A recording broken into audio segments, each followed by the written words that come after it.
Okay, so I want to talk specifically about the range for these. We didn't talk about this in the lesson for 3.1. Domain and range. It's always a tricky thing. It's always in the math stuff, domain and range, but it's almost never really talked about a whole bunch. So I can see how kids are a little bit fuzzy with domain and range. Domain is all the possible values of x that you could put as an input value into a function.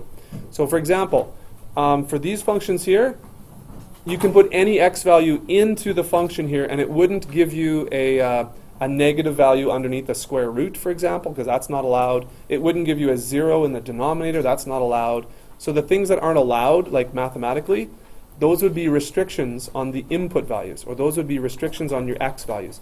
So for the domain, there's no restrictions. It's all real numbers. X is an element of all real numbers for domain.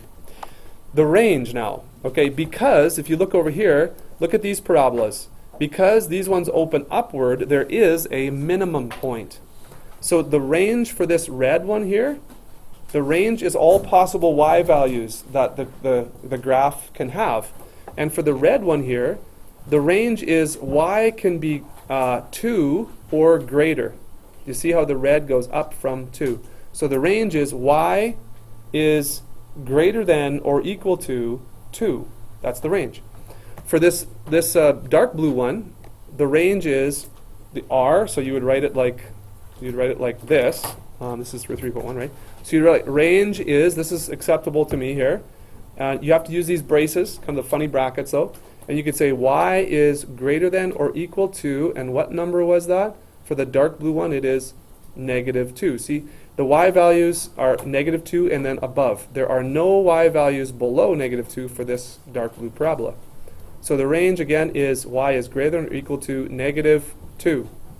That's the range for that particular one. So popping back over to question 1 I was asked about. What's the range for each? Okay, so the vertex, okay, the vertex of all of these parabolas are the same for number 1. So where is the vertex for all of these parabolas in number 1? Yes? 0, 0. Very good. Why? Because inside this right here, this is x minus 0 squared. It's just x squared, so it's x minus 0 squared. And what are we adding on the end? Well, we're adding 0. So p and q are 0, 0. So if you think about that, all of these functions look like this turquoise one, and they start at 0, and they either go up or they go down.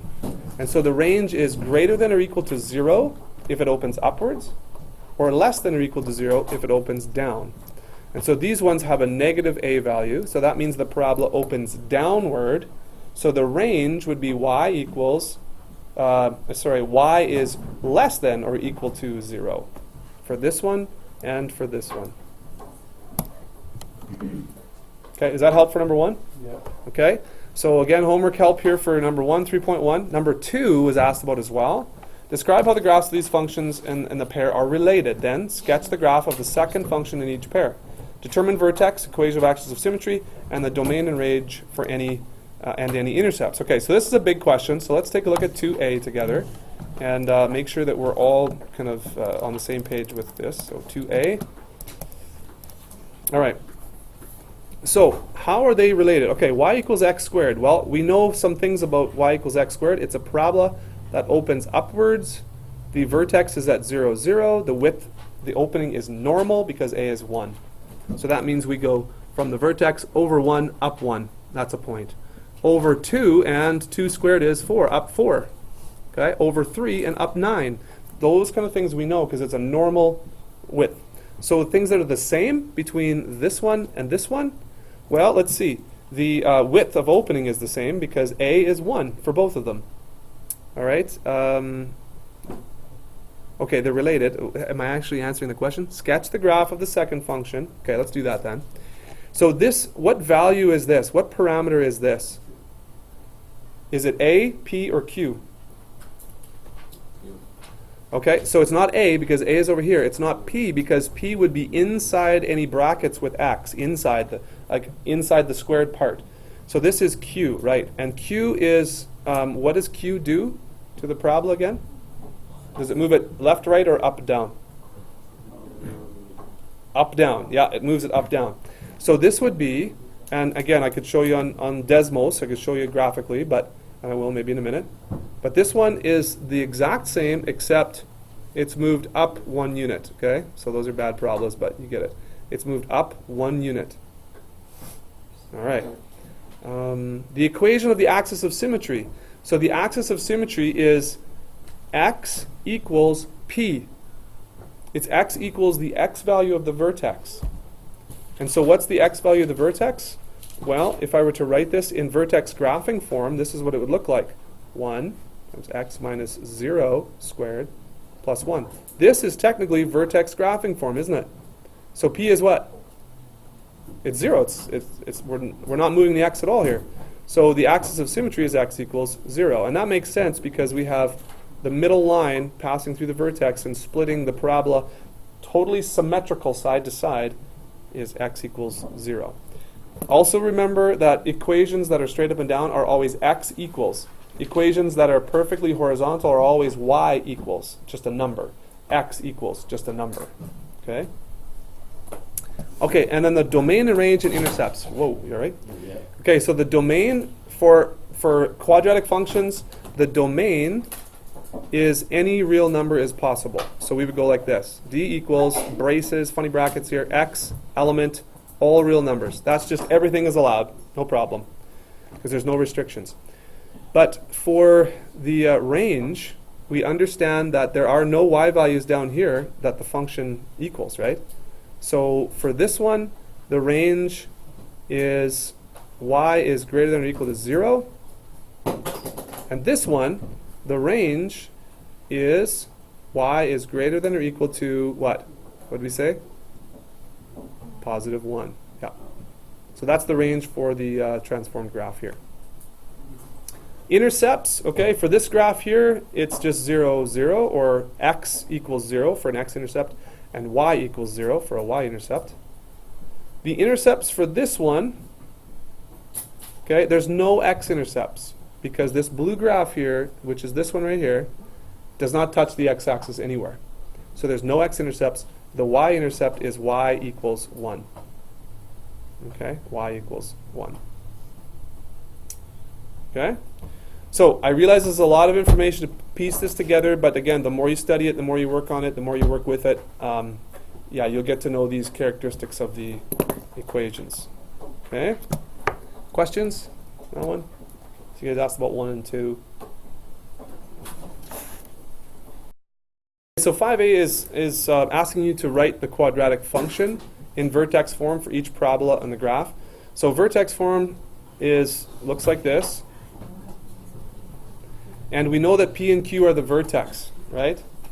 So the vertex, let's say for the red one here, the red one's easy. Y equals, the vertex is 0, 2. So that's going to be 0 here. So we know that this is going to be 0, the P. And Q is also going to be 2. Okay, so for the red one, right? So the other thing we need to figure out is what A is. Now, if you can go from the vertex over 1 unit and then up to a known point on the parabola, that's your A value. However far you have to go up, that's your A value. So this one's easy because A is 1, 2, 3, 4 units. So this is y equals 4 times x squared plus 2, and you don't even need the brackets there. Okay, so that one's easy. The ones that aren't easy are the ones like, let's do the orange one. Okay, let's do the orange one, and I'll have to do that one in black.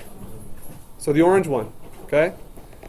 So how do you find the equation there? Well, vertex graphing form helps us out in that we can just plug in the vertex. So the vertex is 0, negative 4, right?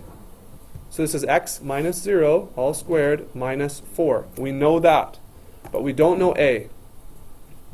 And we don't know exactly what value this is, right? We over 1 and up, not sure. Could be 1/3, could be 1/4, don't really know.